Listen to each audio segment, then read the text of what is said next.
One of the practices I wanted to share with you, something that I've been doing, much love to you, something that I've been doing lately, and it's something that I actually got from a book that I read a while back. Now you might know of this book. This book is by the author Napoleon Hill, and the book is called Think and Grow Rich. You might have heard of this book before. Let me know if you've heard of this book before. It's called Think and Grow Rich. And it's a beautiful book. It came out in 1937, I believe. And it was before my parents were even born. You know, my parents were born in the 50s. So this book came out in the 30s. And I mean, transformational knowledge. You know, the knowledge that we did not learn in college, right? There's chapters in this book on decision making a decision. There's chapters in this book on the mystery of sex transmutation, you know, transmuting the sexual energy, the kundalini, that energy, that creative force that brought you into existence, that brought you into being. And there's chapters on autosuggestion. There's chapters on persistence.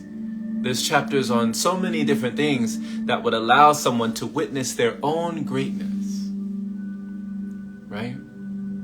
And one of these chapters that touched me talked about a meditation technique that Napoleon Hill used for himself when he was coming up. And it was so unorthodox that he hesitated to share this technique. It was as though he might have thought, as you could imagine, is the world ready to hear this? Are people ready to actually believe that the only limitation is their imagination? Are you ready to believe that? Are you ready to receive that? Because many people, and I'm sure in his time as well, weren't ready to perceive that. And so it was a meditation technique that he utilized that allowed him to really not only restructure and rewire the neurons that continued to fire, but it allowed him to inspire himself from within. And with this technique, he knew he would always win. Because like there's a saying that says, you're able to see farther when you stand on the shoulders of giants. When you realize you have an inner reliance and you're under the government of your own compliance. So within you, you can form an alliance. And I want to let you know about this technique because, you know, there's many mentors in life. But could you be your own mentor? There's many gurus in life. But could you be your own guru? There's many teachers in life.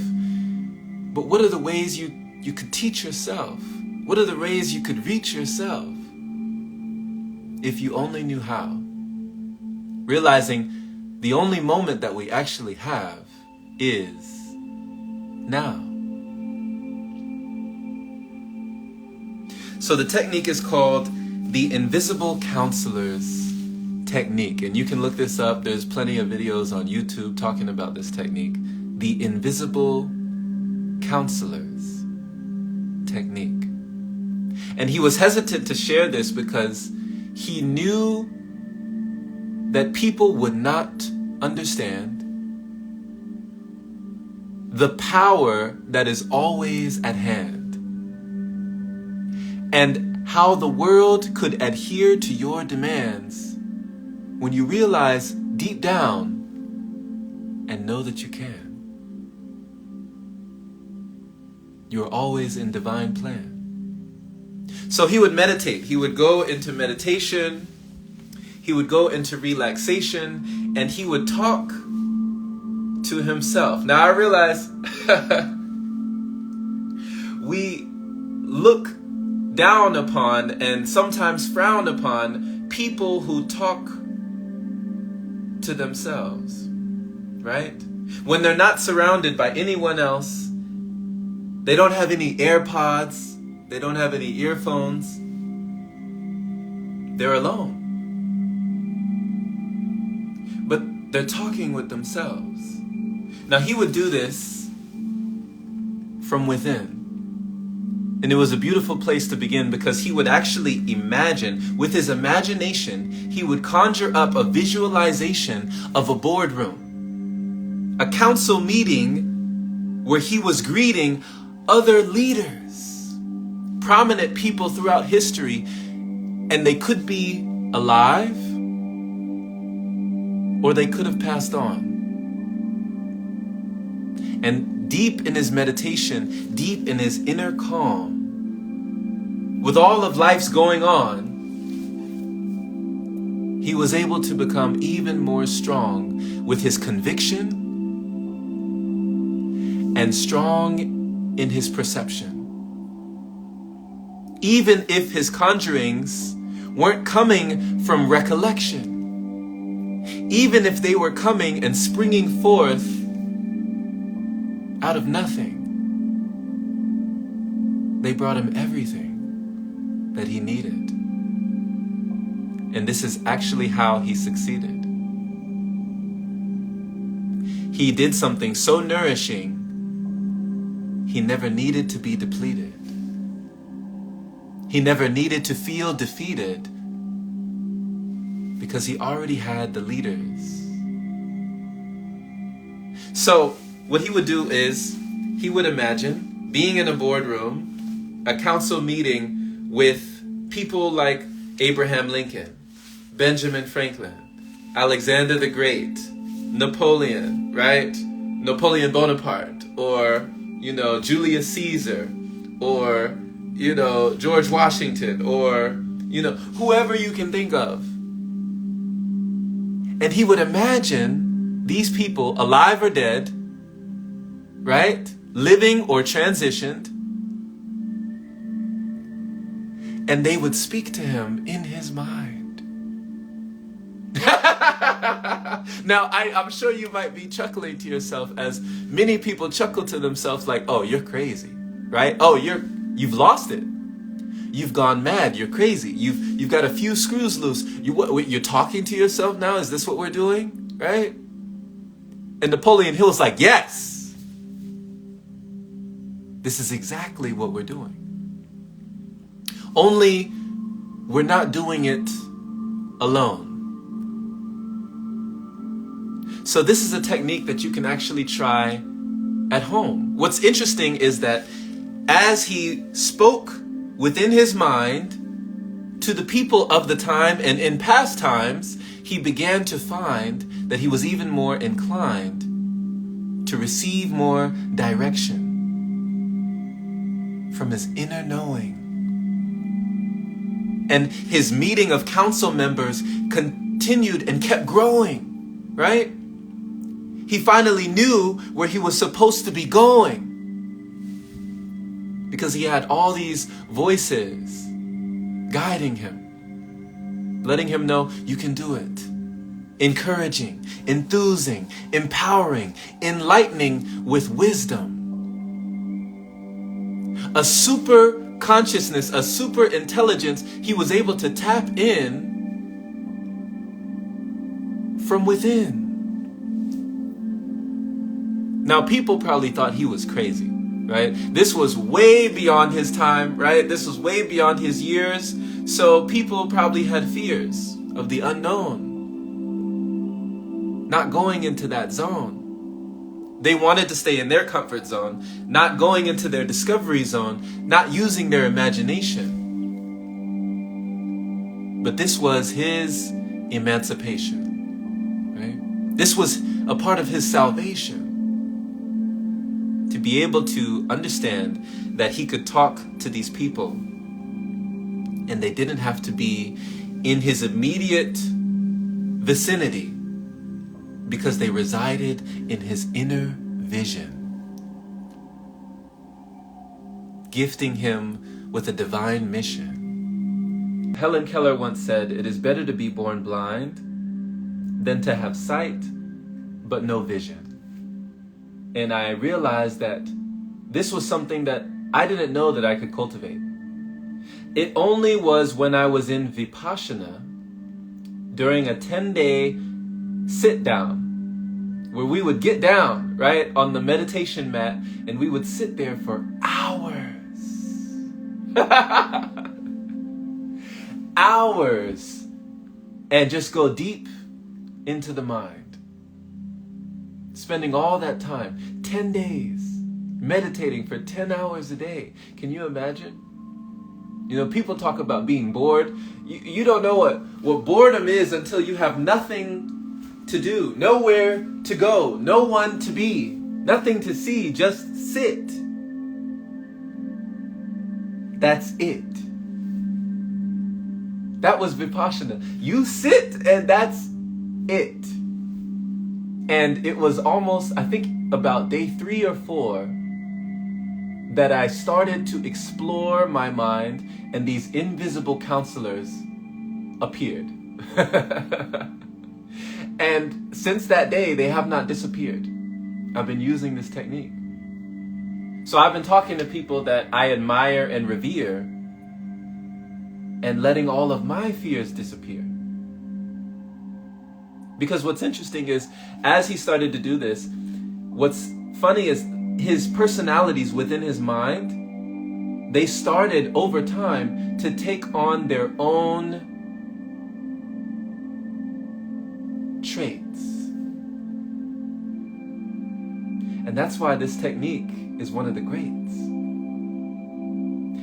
First you have Abraham Lincoln over here stomping around the room. Then you have Alexander the Great being authoritarian and directive. And then you have Napoleon Bonaparte strategizing on the table and conjuring blueprints and battlefields and, you know, different plans and tactics and so many things, right? The glorious strategists, the brilliant tacticians. And then you have people like Benjamin Franklin and George Washington, you know, talking to them about different things, and everybody has their own personality.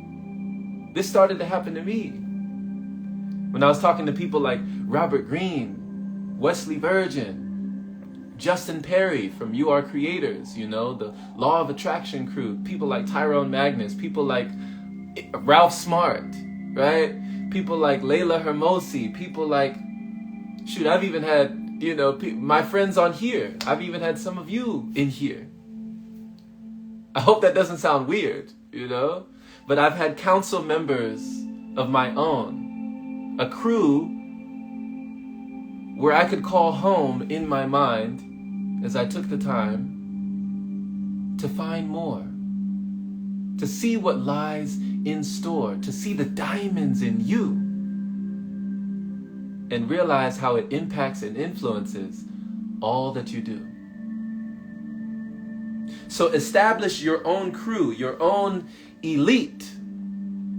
Realize that you are always whole and complete. You are never alone. And let it be known. Let it be shown. Right? Form an alliance and gain inner reliance on yourself. This is one of the ways to build wealth. Like it says, think and grow rich, right? So take your pick. Assemble your team. This is what I mean, right? Assemble your own inner Avengers, your own inner superhero team, your council of members, your boardroom. And you'll start to see very soon how you can become even more in tune, and how the flowers within you can start to blossom and to bloom. Now, at first it's going to seem strange. I'm going to tell you, it's going to feel weird, right?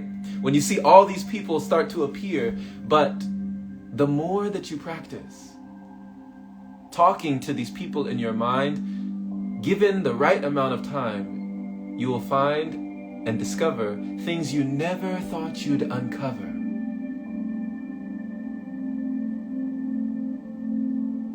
You can do this in times of health or when you're trying to recover.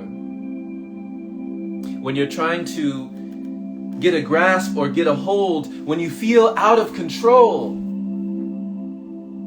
When you want to inspire confidence, to be brave and to be bold. This is a technique that you can use. And I wanted to give you this because it's just for you. So the invisible counselor's technique, this is one that Napoleon Hill used himself, the author of Think and Grow Rich.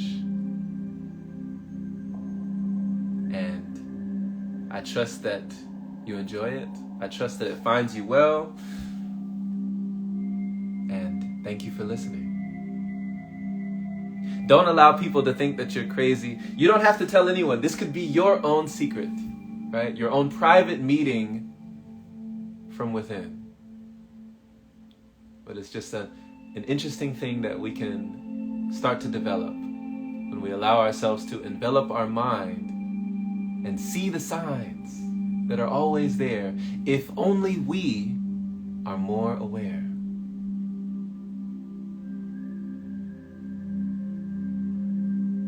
So be well and take care.